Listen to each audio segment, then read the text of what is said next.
Good morning, everybody. Lee Brower here, and welcome to this week's edition of Meaningful Monday. I am grateful to be here, and I am glad to be here. How much do you know about Coach John Wooden? Would you like to know more? I'm going to share with you a very intimate moment that I had with him in just a few seconds. But you know, over the last couple of years, you know that we've been working on identifying 8 characteristics of the empowered wealth mindset. 8 characteristics of leadership in the empowered wealth mindset. You can look in books, you can read in journals, you can study different things, but until you can identify those great characteristics in somebody and then capture them there, then they really become meaningful. And one of the great leaders that I've ever known is John Wooden. He walked his talk. Now you may know him as the great coach that won 10 NCAA championships in a row.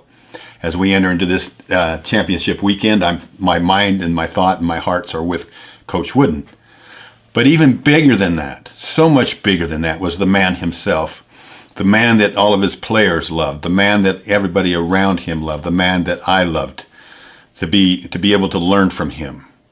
And as we put these characteristics together, I can find Coach Wooden in all 8 of them. But let me talk about number 6. Number 6 is self-actualizing. Was Coach John Wooden self-actualizing? But in the very worst definition of self-actualizing, it means that you are indifferent to your health, spirituality, and overall well-being, and you're not inclined to change. On the John Wooden side of it, the perfect side of it, your spiritual foundation influences your intellectual and health choices, and it's prominently and actively instilled within your family, yourself, your family, and your profession. You know, he had a favorite quote, and it was from a poem called God's Hall of Fame.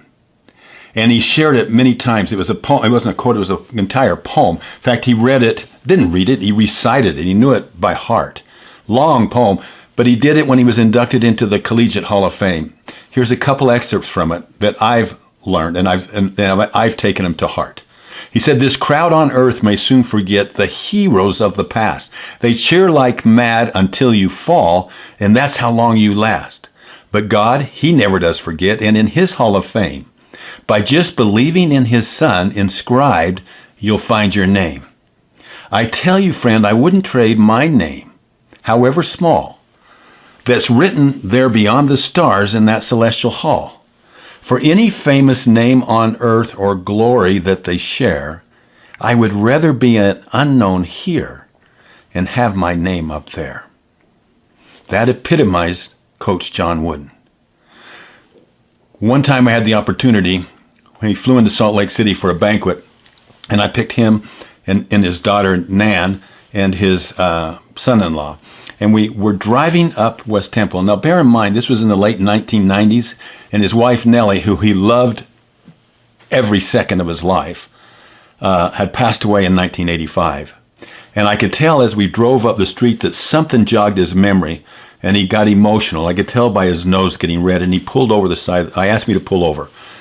And he says, "May I share something with you?" He said, "Shortly after Nellie died, I was in Salt Lake City. And I went for a walk early in the morning, kind of a walk jog.